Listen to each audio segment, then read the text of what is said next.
Department of Homeland Security has gone through 4 secretaries since Donald Trump took off, and it's in basically total chaos. They've now elevated a DHS official named Chad Wolf to be the acting secretary. No one knows how long he'll last. Everyone basically ends up leaving the job humiliated and disgraced, and it's because no one can quite live up to the sheer level of brutality, cruelty, and racialized bias of Stephen Miller, who's calling the shots. This is the result. The United States held a record number of migrant children in custody in the 2019 fiscal year, nearly 70,000. AP also reported today on the horrifying, squalid conditions in a camp in Mexico, where desperate migrants are being forced to wait for asylum under a new American policy in the Trump administration. So this is what it looks like when the guy who reads American Renaissance runs your immigration policy. Here with me now, Michael Edison Hayden, a senior investigative reporter for the Hate Watch blog at the Southern Poverty Law Center, who uncovered those Stephen Miller emails this week, and Zerlina Maxwell, MSNBC political analyst, co-host of Signal Boost on Sirius XM Radio in the morning on weekdays. First of all, you're the person who broke this, so tell me about the source of these emails, what the context of them are, what you learned from them.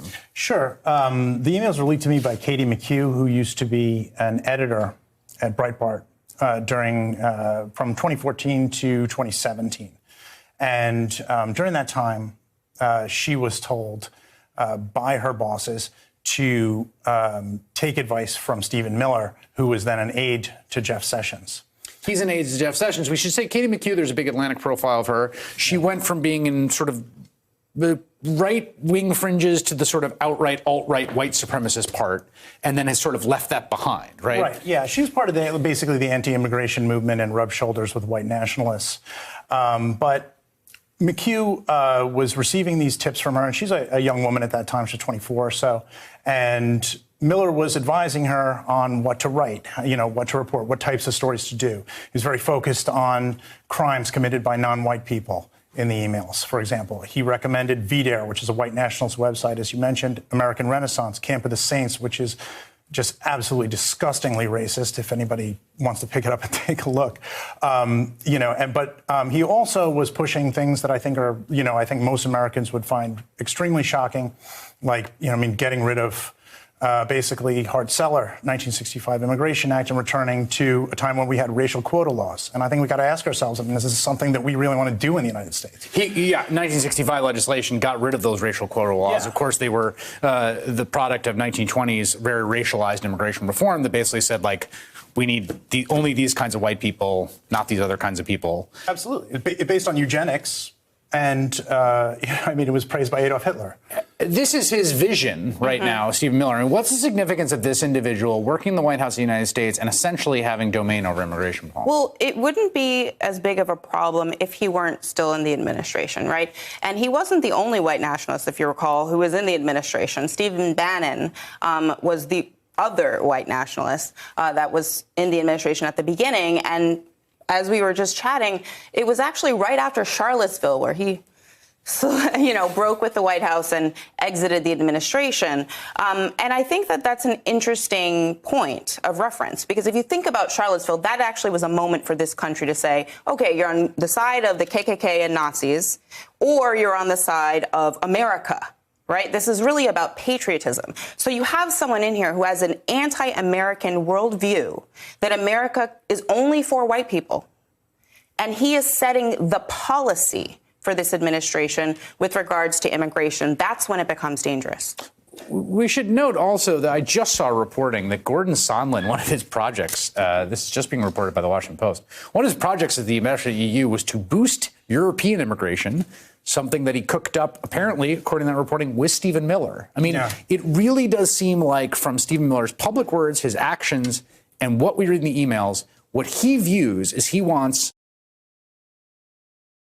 and to take whatever tools necessary to reduce non-white population to preserve a white majority. Well, that's the type of rhetoric you see in white nationalists writing all of the time. It's always about boosting white immigration and reducing non-white immigration in order to try to, build this country back to what they think was, a great time.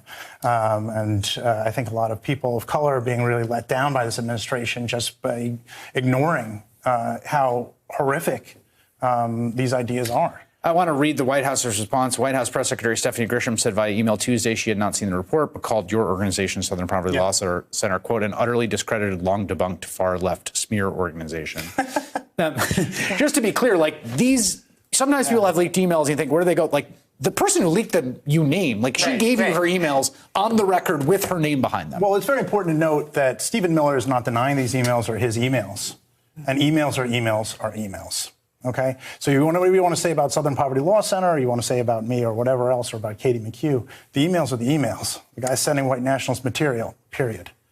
And he's making the policy that aligns with what he's saying in these emails. I think that that's the thing, the combination that you have to put together. It's not just that he has abhorrent views. He's implementing policy that is caging brown children and traumatizing them. We just learned that there have been 70,000 children in detention. Each one of those children is now going to be faced with trauma as a result of Stephen Miller's policies. We should be clear here, too, about what the steps that have been taken on immigration, which align perfectly with the ideology as articulated by Jared Taylor and American Renaissance, or found in the Camp of the Saints, which is first they say, well, we want to get rid of undocumented or illegal immigration, but then they've reduced legal immigration. They've essentially zeroed out refugees who are very well vetted. They've essentially ended asylum at the border through the Return to Mexico program. They are attempting to boost European immigration at the same time. Like the picture of what Stephen Miller has done there, like how much does it align with what he was advocating for Jeff Sessions and what you see in the emails? Well, I think there's a really, really good example here, and that's the VDARE example, because McHugh is talking to him at the time about Hurricane Patricia, which was October of 2015. And it was really big in the news cycle at that time. And what Miller says to her is he's sort of like, it's all going to be about temporary protective status. And then he shares a link from VDARE, which is, again, a white genocide, white nationalist-focused website to guide in her reporting, right? And what has the administration done with temporary protective status? They have reduced the number of people that we are protecting after these storms, and they did it with the Bahamas. Yeah, it's a really, really good point. Michael Edison, Hayden, and Zerlina Maxwell, thank you both. Thank you. Hey there, I'm Chris Hayes from MSNBC. Thanks for watching MSNBC on YouTube. If you want to keep up to date with the videos we're putting out, you can click subscribe just below me or click over on this list to see lots of other great videos.